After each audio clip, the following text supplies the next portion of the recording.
TV조선 예능 프로그램 내일은 미스트롯2 경연이 지금 한창 진행 중에 있습니다. 드라마도 아닌데 시청률이 무려 30%에 이르고 있습니다. 여기에 참가한 사람 가운데 진달래라는 무명 가수가 있습니다. 그는 수많은 경쟁자들을 알려지게 되었습니다. 그리고 그는 상위권으로 더 올라갈 수도 있습니다. 이제 그에게 명예와 돈을 동시에 얻을 기회가 왔습니다. 그러나 그의 과거의 잘못이 그만 그의 발목을 잡고 말았습니다. 그가 학창 시절에 폭력을 행사한 일이 드러났습니다. 그는 경연에서 자진 사퇴를 하고 그의 명예는 땅에 떨어졌습니다. 박원순 전 서울시장은 작년에 극단적인 선택을 하였습니다. 서울시장은 대통령 다음으로 되기가 어려운 자리입니다. 그는 많은 사람들로부터 사랑을 받았습니다. 그러나 그는 스스로 목숨을 끊고 말았습니다. 그 이유는 성추행한 것이 드러났기 때문입니다. 그의 과거의 잘못이 그의 명예를 한순간에 땅에 떨어뜨렸을 뿐만 아니라 그를 죽음으로 몰아넣었습니다. 그리고 그의 가족들에게는 크나큰 고통을 안겨주었습니다.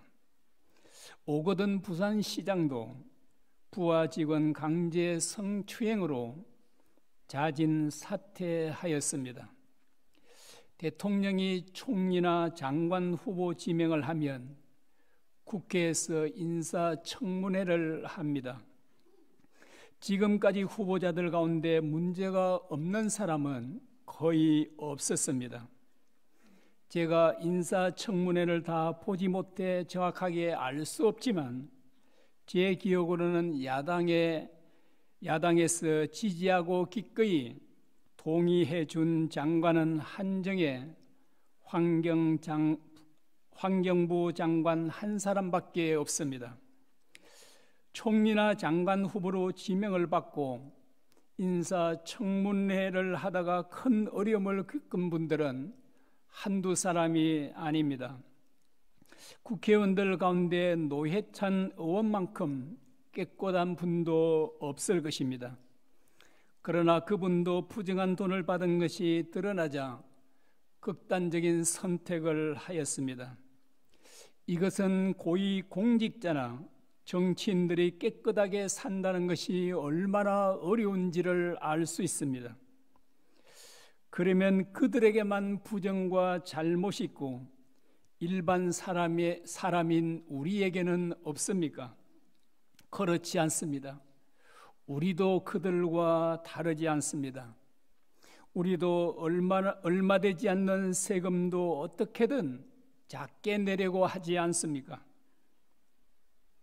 우리도 법을 어길 때가 얼마나 많습니까? 만약에 우리 과거의 행적들을 낱낱이 들추어낸다면 부끄러워서 얼굴을 들지 못할 것입니다. 그래서 사람들은 털어서 먼지 안 나는 사람이 없다고 말합니다. 그러나 털어서 먼지 안 나는 사람이 있습니다. 그 사람은 오늘 본문에 말씀하고 있는 다니엘입니다. 다니엘은 수십 년 동안 가장 높은 자리에 있었습니다. 고위 공직에 있으면 사람들이 가만히 두지 않습니다. 사람들은 어떤 방법으로든 높은 사람에게 뇌물을 주어 자신의 유익을 얻어내고자 합니다. 그런 유혹에 넘어가지 않을 사람이 거의 없습니다. 그러나 다니엘은 단 한 번도 뇌물을 받은 적이 없습니다. 부정이나 비리를 저지른 적도 없습니다. 다니엘의 정직함과 탁월한 지혜는 온 세상에 알려졌습니다. 다리오가 바벨론을 정복한 후 바벨론 왕과 그의 핵심 척건들을 모조리 죽였습니다. 그러나 바벨론 총리로 있던 다니엘은 죽이지 않았습니다. 그 이유는 다니엘이 너무나 훌륭한 인재라는 것을 알았기 때문입니다. 다리오는 우리나라보다 큰 도를 120도로 나누고 각 도마다 도지사를 세웠습니다. 그리고 그 도지사들을 관리할 세 총리를 세웠습니다. 세 총리 가운데 한 사람이 바로 다니엘입니다. 다니엘은 모든 사람들보다 뛰어났습니다. 그래서 다리오 왕은 그를 제2인자로 삼고자 했습니다. 이러한 사실을 알게 된 두 총리가 시기하여 다른 도지사들을 동원해서 다니엘을 제거할 계획을 세웠습니다. 1등 개국 공신들은 두 총리와 도지사들입니다. 반면에 다니엘은 메데바사 제국을 세우는데 아무런 일도 한 것이 없었습니다. 그런데 왕이 다니엘을 제2인자로 세우려고 하니 어찌 시기하지 않을 수 없겠습니까? 그들은 다니엘을 제거하기 위해 그의 뒷조사를 하기 시작했습니다. 그러나 다니엘에게서 그 어떤 부정이나 비리를 찾을 수 없었습니다. 다니엘은 털어도 먼지 하나 나지 않는 사람이었습니다. 우리 그리스도인들이 살아야 할 삶이 바로 이것입니다. 대적들은 다니엘을 제거하기 위해 30일 동안 왕의 아무에게도 기도하지 못하도록 법을 만들었습니다. 왕은 그들의 음모를 전혀 알지 못한 채 그들의 요청대로 전국에 조서를 내렸습니다. 왕의 의인에 찍힌 조서는 왕 자신도 바꿀 수 없습니다. 이 법을 어기고 기도하면 사자들의 먹이가 되게 하는 것이었습니다. 자기 몸이 갈기갈기 찢겨 사자들의 먹이가 된다고 생각해 보십시오. 참으로 얼마나 끔찍합니까? 그러니 누가 감히 기도할 수 있겠습니까? 그러나 그 무시무시한 법을 어기고 기도하는 사람이 있었습니다. 그 사람은 바로 다니엘입니다. 그는 누구보다 메데바사의 법을 어기면 어떻게 되는지를 잘 알고 있었습니다. 그런데도 그는 집으로 돌아가서 항상 하던 대로 하루 3번씩 기도하였습니다. 10절입니다. 다니엘이 이 조서에 왕의 도장이 찍힌 것을 알고도 자기 집에 돌아가서는 윗방에 올라가 예루살렘으로 향한 창문을 열고 전에 하던 대로 하루 3번씩 무릎을 꿇고 기도하며 그의 하나님께 감사하였더라. 다니엘은 총리로서 너무나 바빴습니다. 그럼에도 불구하고 하루 3번씩 기도하는 일을 결코 소홀히 여기지 않았습니다. 그리고 그는 자기 다락방에서 창문을 열어놓고 예루살렘을 향해 매일같이 기도했습니다. 그가 이렇게 기도하는 것을 총리와 고관들 가운데 모르는 사람들이 없었습니다. 대적들은 이것을 이용하여 다니엘을 제거하고자 했습니다. 다니엘은 그들의 의도를 잘 알고 있었습니다. 그러면 30일 동안 잠시 기도를 멈추면 안 됩니까? 아니면 창문을 닫고 조용히 기도하면 안 됩니까? 그러나 다니엘은 그렇게 하지 않았습니다. 왜냐하면 그렇게 하는 것은 사람들 앞에 하나님을 부인하는 것이 되기 때문입니다. 주님은 이렇게 말씀하셨습니다. 마태복음 10장 32절과 33절입니다.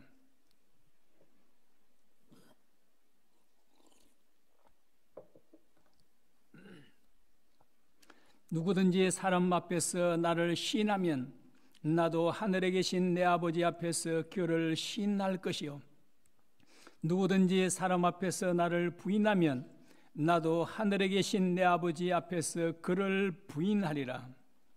로마 시대의 수많은 그리스도인들이 화형을 당하고 사자들의 밥이 되었습니다.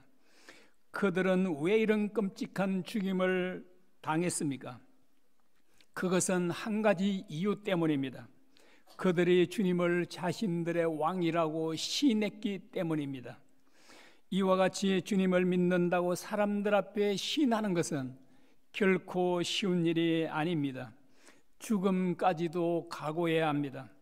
다니엘이 정과 달리 숨어서 기도하는 것은 사람들 앞에서 하나님을 부인하는 것과 같습니다.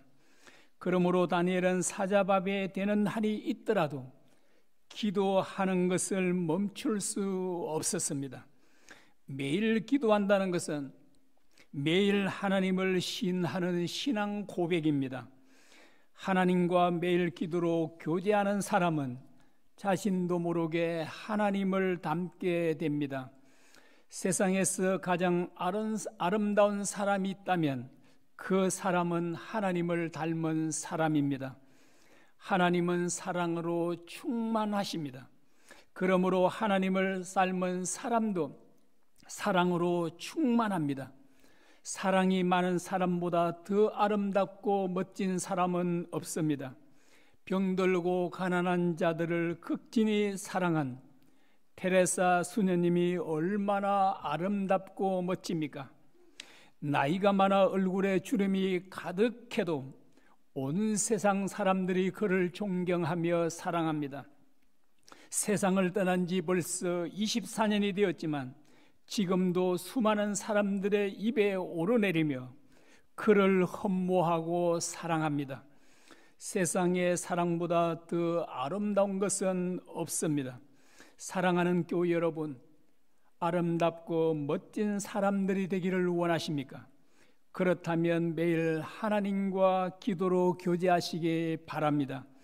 그러면 여러분 자신도 모르게 하나님을 닮은 사람들이 될 것입니다.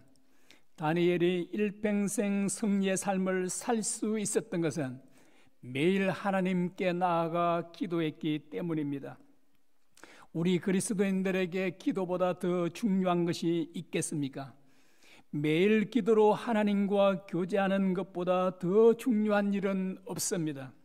그러나 참으로 안타깝게도 기도를 소홀히 하는 그리스도인들이 대단히 많습니다. 기도하지 않고 승리의 삶을 살 수 있는 사람은 단 한 사람도 없습니다. 만일 다니엘이 기도하지 않았다면 그 역시 승리의 삶을 살 수 없었을 것입니다. 하나님께서 우리를 구원하신 궁극적인 목적은 영원토록 우리와 교제하기 위함입니다. 이것은 기도와 교제가 얼마나 중요한지를 알게 합니다. 우리 모두 다니엘처럼 기도하면 목숨을 잃는다 해도 기도하는 사람들이 되기를 주의 이름으로 축원합니다. 자기를 제거하기 위해 그런 법을 만들었다고 생각하면 얼마나 괘씸하고 화가 나겠습니까? 그러나 다니엘은 자기를 죽이려고 혈안에 돼 있는 그들을 미워하지 않았습니다. 그들에 대해 한마디의 불평도 하지 않았습니다. 만일 다니엘의 마음속에 미워하는 마음이나 불평하는 마음이 있었다면 감사할 수 없었을 것입니다. 10절 하반절을 보십시오. 전에 하던 대로 하루 3번씩 무릎을 꿇고 기도하며 그의 하나님께 감사하였더라. 다니엘은 대적들에게 잠시 후면 사자들의 밥이 되어야 합니다. 여러분, 그런데 어찌 그런 상황에서 감사할 수 있습니까? 지금의 상황은 감사할 상황이 아니라 슬퍼하며 괴로워해야 할 상황입니다. 이것은 누가 보더라도 원망하고 불평해야 할 상황입니다. 그러나 다니엘은 도리어 감사하고 있습니다. 성경은 우리에게 범사에 감사라고 말씀하고 있습니다. 좋은 일에 감사하는 것은 쉽습니다. 그러나 좋지 않는 불행한 일에 감사하는 것은 결코 쉬운 일이 아닙니다. 욥은 하루아침에 10명의 자식을 다 잃고 모든 재산을 다 잃었습니다. 이런 끔찍한 불행한 일을 당해도 감사해야 합니까? 주님은 그렇게 하라고 말씀하십니다. 왜 불행한 일을 당할 때도 감사라고 하십니까? 그 해답을 로마서 8장 28절에 말씀하고 있습니다. 우리가 알거니와 하나님을 사랑하는 자, 곧 그의 뜻대로 부르심을 입은 자들에게는 모든 것이 합력하여 선을 이루느니라. 하나님께서는 우리에게 일어나는 모든 일을 통해 선을 이루십니다. 욥과 요셉이 당한 불행은 불행으로 끝나지 않았습니다. 오히려 좋은 결과를 가져왔습니다. 왜냐하면 하나님께서 그들에게 일어난 불행한 일들을 통해 선한 결과로 만들어 주셨기 때문입니다. 시편 기자도 고난당한 것이 자기에게 유익하다고 고백했습니다. 만일 우리에게 고난이 없다면 우리는 하나님을 의지하지 않을 것입니다. 사도 바울도 자기가 극심한 고난을 당한 것은 자기를 의지하지 않고 오직 하나님만 의지하게 하려 함이라고 했습니다. 다니엘은 하나님께서 모든 것을 합력하여 반드시 선한 결과를 이루실 것을 확신하였습니다. 그러므로 그는 사자굴에 던져지게 될 상황에서도 감사할 수 있었던 것입니다. 왜 우리는 범사에 감사할 수 없습니까? 그것은 모든 것을 합력하여 선을 이루시는 하나님을 온전히 신뢰하지 못하기 때문입니다. 만일 우리가 다니엘처럼 살아계신 하나님을 온전히 신뢰한다면 우리도 범사에 감사할 수 있을 것입니다. 우리 모두 그런 믿음의 사람들이 되기를 주의 이름으로 축원합니다. 대적들은 다니엘이 창문을 열어놓고 기도하는 것을 보았습니다. 그들은 즉시 왕에게로 달려가서 고발했습니다. 왕은 그들이 왜 이런 법을 만들자고 했는지를 알게 되었습니다. 왕은 다니엘을 구원해 보려고 백방으로 애를 썼습니다. 그러나 다니엘을 구원할 길이 없었습니다. 대적들은 또다시 왕에게 나와 메데바사의 법은 변경할 수 없다고 했습니다. 왕은 더 이상 버티지 못하고 다니엘을 사자굴에 던져 넣으라고 명령했습니다. 왕은 끌려가는 다니엘을 향해 이렇게 말했습니다. 내가 항상 섬기는 너의 하나님이 너를 구원하시리라. 저는 이 대목을 읽을 때마다 참으로 많은 감동과 은혜를 받았습니다. 내가 항상 섬기는 너의 하나님이 너를 구원하시리라. 왕은 다니엘이 평소 어떻게 하나님을 지극정성으로 섬기는 것을 알았습니다. 그래서 왕은 다니엘에게 내가 항상 섬기는 내 하나님이라고 했습니다. 결국 다니엘은 사자굴에 던져졌습니다. 왕은 온종일 아무것도 먹지도 마시지도 않았습니다. 오락을 그치게 하고 밤이 새도록 참 한숨도 자지 않았습니다. 왕은 새벽이 되자 급히 일어나 사자굴로 달려갔습니다. 왕은 슬피 울면서 이렇게 말했습니다. 살아계시는 하나님의 종 다니엘아,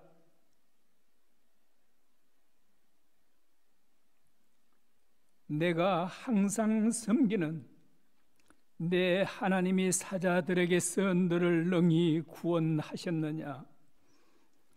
왕은 다니엘이 살아있을 것이라고 생각하지 않았습니다. 굶주린 수백 마리 사자가 있는 그곳에서 어떻게 살아날 수 있겠습니까? 사랑하는 사람들에게는 간절한 바람이 있습니다. 제발 살아 있으면 얼마나 좋을까? 왕도 그런 바람으로 다니엘을 불렀습니다. 왕은 너무나 놀라운 소리를 듣게 되었습니다. 그는 절대로 살아날 수 없는 다니엘의 목소리를 들었습니다. 정말 믿어지지 않았습니다. 사자굴 속에서 다니엘이 왕을 향해 이렇게 말했습니다. 21절 하반절과 22절입니다. 왕이여 원하건대 왕은 만수무강하옵소서.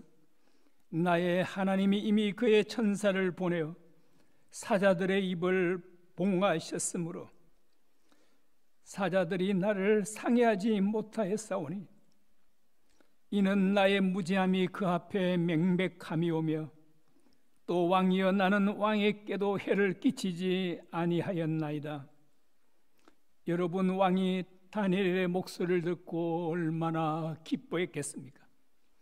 왕은 기뻐 어쩔 줄을 몰라 했습니다. 왕이 다니엘을 당장 끌어올리라고 명령했습니다. 다니엘은 단 한 곳도 상한 곳이 없었습니다. 왕은 너무나 좋아 다니엘을 끌어안고 춤을 추었습니다. 그리고 왕은 대적들과 그 처자식들까지 사자굴에 던져 넣으라고 명령했습니다. 그들의 몸이 땅에 닿기 전에 굶주린 사자들이 그들의 몸을 갈기갈기 찢어 먹었습니다. 하나님께서 자신의 신실한 종을 죽음에서 구원해 주시고 대적들은 그들의 처자식들까지 사자들의 밥이 되게 하셨습니다. 그러나 그들은 비참한 죽음으로 끝나지 않습니다. 그들에게는 더 끔찍한 영원한 심판이 기다리고 있습니다. 다니엘도 단순히 사자들에게서만 구원받은 것이 아닙니다. 하나님께서는 다니엘을 위해 영원한 하나님의 나라를 준비해 주셨습니다. 왕은 땀과 같은 조서를 써서 전국에 공포하였습니다. 26절과 27절입니다. 내가 이제 조서를 내리노라. 내 나라 관할 아래 있는 사람들은 다 다니엘의 하나님 앞에서 떨며 두루할지니 그는 살아계시는 하나님이시요 영원히 변하지 아니하실 이시며 그의 나라는 멸망하지 아니할 것이요 그의 권세는 무궁할 것이며 그는 구원도 하시며 건져내기도 하시며 하늘에서든지 땅에서든지 이적과 기사를 행하시는 이로서 다니엘을 구원하여 사자의 입에서 벗어나게 하셨습니다. 다리오 왕은 하나님을 믿지 않는 불신자입니다. 그러나 그가 이처럼 놀라운 고백을 하고 있습니다.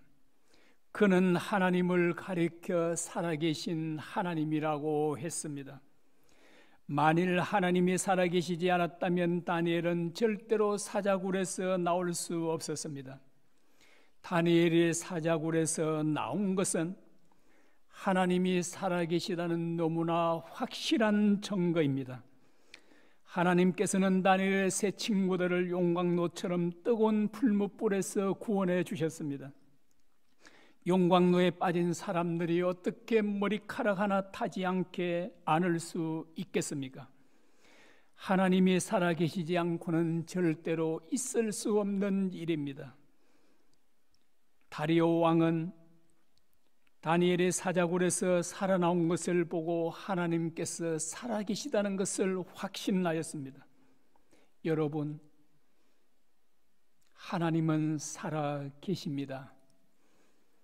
성경은 하나님께서 여러 명의 죽은 자들을 다시 살리셨다고 말씀하고 있습니다. 하나님께서 죽은 자를 살려내셨다는 것은 그분에게 영원한 생명이 있다는 확실한 증거입니다. 그래서 다리오 왕은 하나님을 가리켜 그분은 영원하며 그분의 나라는 영원히 멸망하지 않을 것이라고 했습니다. 하나님을 믿고 그분의 말씀을 쫓아 살 때 큰 어려움을 당할 수 있습니다. 때로는 죽임을 당할 수도 있습니다. 그러나 우리가 믿는 하나님께서는 살아계셔서 우리를 안전하게 보호해 주십니다. 물론 때로는 우리의 소유를 다 빼앗길 수도 있고 우리의 목숨까지도 빼앗길 수 있습니다. 그러나 결국 하나님께서 우리를 안전하게 보호하셔서 영원한 하나님의 나라로 우리를 반드시 인도해 주실 것입니다.